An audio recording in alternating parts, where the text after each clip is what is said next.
Welcome back to Becoming a Published Author is Fun. We are in episode 2513. If you have any questions as to why it's entitled that, just check out episode 8. Not 25-8, but 8. And that will explain it. Today we've been looking at, in previous episodes, we've been looking at the idea of becoming a published author and some of the things that have to do it. We've been looking at this business structure, why you should be a business person, and things of this nature. Well, today we're going to look at something called the DBA, doing business as, and we're going to look at the types here and see how can they use them and how do they use them. So a corporation actually can use the DBA. Some corporations will use them for maybe their department. Maybe they could actually have another business underneath the corporation name, but they want it separate, and so they can use a DBA for that. That's something that perhaps as a writer you might think of doing. There are some writers who use a corporation, and so I just want you to know that that is available if you have a reason that you might need to have a DBA. That's something you could look into. LLC is the same way. It's basically a corporation. It's very similar in many aspects. Usually when I teach it, I teach both at the same time. But the LLC is less expensive, less paperwork involved, and it's just an easier way to go. You still have the wall of separation that characterizes the corporation, and you can use a DBA for your LLC, any aspect of your LLC. In both cases, they're incorporated under their a legal name. So the DBA would be under that, and again, for a department or whatever you want to. Both of them are very similar in this. Partnerships. There are some partners that have used DBA. Usually when I think of a partnership, I think of lawyers. Down here in Florida, we have a lot of lawyer groups, and that's what they are, a group of lawyers. And I don't know, I never really checked them out, but I believe that they're at the most an LLC, but I think what they are is a partnership. And as a partnership, they're probably using a DBA. And that's something that they can do real easy. Like I said, it's inexpensive, and it's something that they could use for marketing purposes. It's legal, it's a legal name, so they can open up their bank accounts and all this stuff. We're going to get into that in a minute. Sole proprietor. That's what I am. At this time, I might someday partner with somebody, and then it would be there. But right now, I'm a sole proprietor, and I use a DBA. It's ideal for sole proprietors. Of all these different types, sole proprietor, it's almost like you've heard of the term marriage made in heaven? Well, that's what this is. A marriage of the sole proprietor with a DBA is they're just a natural fit. And you have all the rights of for instance, a corporation having a corporate name, or an LLC having an LLC name. This is because it's a legal document. The name is illegal. And so what I want to look at right now is, what does a DBA do for you? Well, first of all, DBA is doing business as. So in my case, my business is doing business as T&R Independent Books. And when my wife was alive, she was the sole proprietor, and I was her spouse. He set it up there because a sole proprietor has to be one sole, as in one, and so we had to do it that way. And we also I made her also the president. But it was initially it was, I was the writer. She ran the business aspect of it, and she would go to different meetings and things of this nature. She played the role of the president. But when we founded the company, I discovered she wanted to be a writer too. So as we went forward, she was more and more involved in it. And her last year of life, she rewrote one book, wrote and published three new books. These three new books were actually ladies' devotionals, and was working on a fourth ladies' devotional when she passed away. So she had a good, productive year. And so, by the way, those three ladies' devotionals are included in a book called The Best of Tess, and which also includes a postscript covering the last 2 months of her life, which I put together. The other book is called The Keys to Murder. It's a novel, and that's also available. But the thing is, the two of us came up with the name, developed a name, and that became our legal name, which is very, very important because when you go in and you start doing websites, you need to have a name. And so I get into that in my episode on websites, which I'll probably be doing one in the near future. But the thing is that there's websites, there's bank accounts, all the legal aspects that you might experience up here with a corporation or an LLC, you can do with a DBA. You go to open up a business bank account, they will not allow you to use your personal bank account as your business bank account. They want a business bank account, and they have forms you have to fill out. You have to forms, hoops, however you want to describe it, and it's perfectly legal and it's required. These are legal requirements that you have a business name. You have to be registered with your state. And so the DBA handles that for a sole proprietor. It makes everything legal, gives you the power to buy and sell, gives you the power to, like I said, to form bank accounts, to pay your taxes. That's very important, at least to the government. And so you can do business. Here I have them right here. Doing business bank accounts, and sell and buy. All these are things in which you can do. And I don't have everything. Actually, this is sort of a catch-all phrase here, do business. I mentioned the websites. Well, whether you design the website or not, maybe you hire somebody, they have to have a name for it. And I would recommend that you have... You can go with, if you're only going to do one book, then the simple thing is to have a website with just the name of that book. Most people may start out thinking only one book, and then once they get into it and fall in love with it, other books follow. And so you can go and change it to save you the author name. The problem is, once you have a name in there for your website, you can't really change it. You basically you have to go and create a new website, and you can do that by simply going in and most hosts will have a way they can transition everything from one website to another website, and so you can do that. That's been simplified a lot since I got into it, but they can do that for you. But you need a business name. And I started out as just the book, my first book, and then I went with author's name, R. Frederick Riddle. Then I went to TNR Independent Books. And that is where I'm at now, and I'm very happy with that name. That has a brand.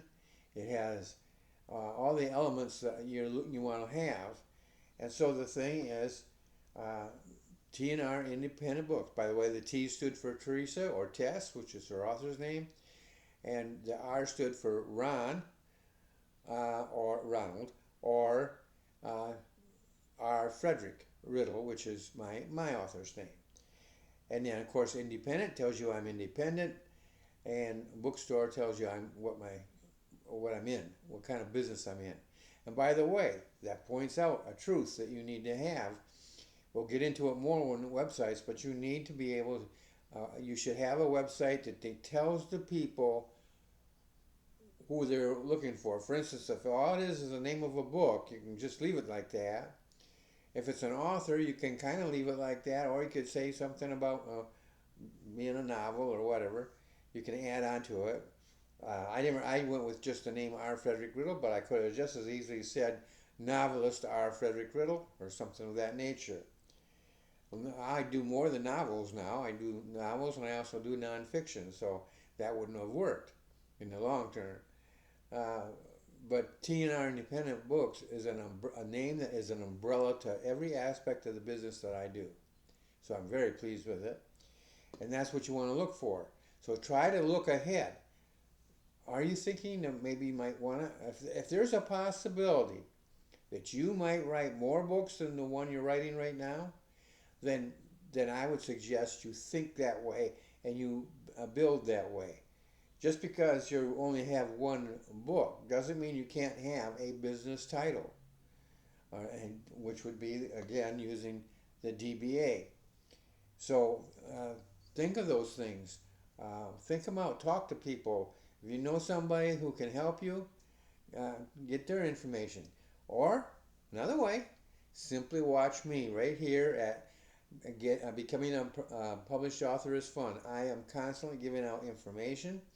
And you can also comment and ask questions, and I might look at it and say, oh, that's a good question. I think I'll do an episode on it. You never know.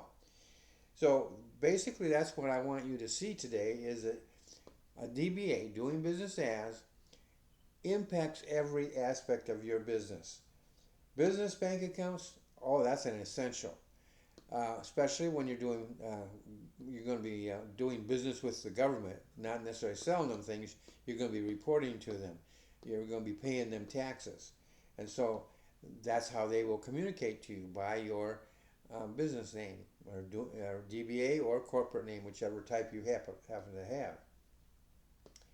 So it is a registered legal name. So registered means this: you go to the state. And here in Florida, you go to the state. They have their own website where you go, and you go in and you say you want to set up a DBA or a legal name, and it will direct you to where to go. The form is simple. It's basically a single page for the smaller. Now, for some of the bigger outfits that might want to do it, like a partnership, it might be more complicated with more names, especially if you get up here, it might be more complicated. But most of you that I'm talking to are going to be down here. This would be the way to go, sole proprietor. Because you don't want, this costs money, these two up here. And a lot of paperwork. Now this doesn't cost a lot of paperwork, but it might be involving some money. But that you all get together in. But this one here is for mom and pop. Maybe you're a single person. For instance, I'm now a widower, so I'm just a single person. So it'll be sole proprietor, right here. Or maybe you're a single person. It doesn't matter. You can actually be like we were a couple. But we went into it with one person being the sole proprietor. So there's different levels you can do it at, and it's ideal for you. It allows you a lot of freedom, and the cost is very minimal. You want to keep your costs down here in something like this, and the paperwork is very minimal. So that is two very strong reasons for going for a sole proprietor and for using the DBA with it. So it's a registered legal name. We've already gone through do business Business bank accounts, those are complicated. You go to your bank, and that's one of the things. You're going to use your DBA for your name, and they will assign you well, they will assign you an ID, and they will assign you different other things in there that are the banks do. And it might take a couple hours, an hour, 2 hours, maybe even more, depending upon how well prepared you are. Try to take all your records with you, and have in your mind at least the idea of what you want to accomplish, so that when you get there, they can sit down with you, tell you what you need, and guide you through the process of it. Selling and buying. I've mentioned before in the lessons, and I think I may have done it in previous videos, but you are treated by the government as a person. Now, that used to be controversial. How can you call a business a person? Because it's only called a person because they have the right to sell and the right to buy, to do business. And so they had to have a category, and that's what they put them under. It doesn't mean that they are thinking of a business as a living human being. It just means that you fit in there. Your business will fit in there and can buy, uh, sell, buy, pay taxes, do the whole thing. So don't get upset about it. It's uh, just a category, if you will, just a way of making it possible for you to do business. And so you can sell, and you can buy, you can negotiate, you can hire, you can fire, you can. There's just it enables you to do everything that basically up here you can do. The only thing that sole proprietor doesn't have, as far as a major item, is it does not have the wall of protection. By the way, the DBA, while not really a wall of protection, it does protect you to some degree. It identifies you, your business, as separate from you, although the government looks at you as a family. And so when filing your taxes, you'd use probably the home and tax, no, home and business tax form or tax accounting software. But the thing is, they look at you like that's family, all part of your family income. But you want to use that DBA. You're going to go this route, I definitely recommend you use a DBA. You don't have to, but if you don't use it, this goes out the window, and you're going to be doing things out of your personal banking account. It's going to get messy, and if your government ever audit you and everything, it's going to be really messy. I would recommend you separate them, keep them separate as much as possible. So basically, that is what I wanted to talk about today. You have the different types. You need to choose your type, and I will be getting into that more. A corporation, LLC, partnership, sole proprietor. And that is something that is very important for you to look at. And the other thing that's very important to look at is going forward and doing a website. I'm going to be doing a feature on that as well. So all this is taken, I'm putting it out there for you because I believe you need to have this information. You need to act on it. And I'm keeping your costs low. If I recommend this, that's because one of the reasons is because of the cost. It's very, very low. There's no paperwork involved in doing a partnership. There are risks involved in it, but there's no paperwork, and even the cost is minimal. So these two areas are minimal. These two, costly, heavy paper. This one up here especially is heavy paperwork. So these are basically in order of how much effort you have to put. Go with a sole proprietor. You want to go higher, that's fine. I recommend sole proprietor with a DBA. I can't say that enough. Doing business as. It is you've heard of in cards, Monopoly, you have a get out of jail free card. Well, this is a doing business free card, if you will, or doing business as a free card. When you tie it together, the sole proprietor, it gives you the leverage, it gives you the freedom to do and to really operate your business in an independent manner, yet a responsible and legal manner as well. So that's it for today. I want to encourage you to take time, look this over, and really think about this. I do go into this in more detail in my course. Basic Authors Training is the sponsor of this program, so I have to more or less give them fair due here. You can find them. I do include a link to them in the description that accompanies this video, and you should at least check it out. If you don't know how to write, then that's the way to go. If you know how to write and you want to have somebody to publish it, then Ministry Publishing. But this particular thing, actually, it's basically both of them. It is brought to you. It is sponsored by Basic Authors Training and Ministry Publishing as a service to you. You're not obligated to check me out or anything, but I am there, and I want you to know that it is there. It's available to you. You can be taught how to write and then get published, and some marketing help is thrown in as well. Or you can just you write the story out, or I will. Even in that, I help you. I just don't teach you how to be a writer. I help you. I coach you, and help you to get that book published. And again, there's some marketing tools and helps that I provide. So check that out. But most importantly, whether you check that out or not, really seriously think about sole proprietor doing business as. If you need to go higher, then fine.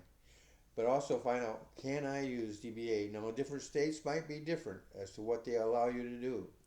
But I'm pretty sure that, I shouldn't say pretty sure, I have a pretty good confidence in the idea that every state you have here, all 50 states, will allow you to use a DBA even up here and here. But when you get up in here, you're going to want to have lawyers. Yeah, in-house lawyers probably, at least if it's a corporation. So that will handle that situation for you as well.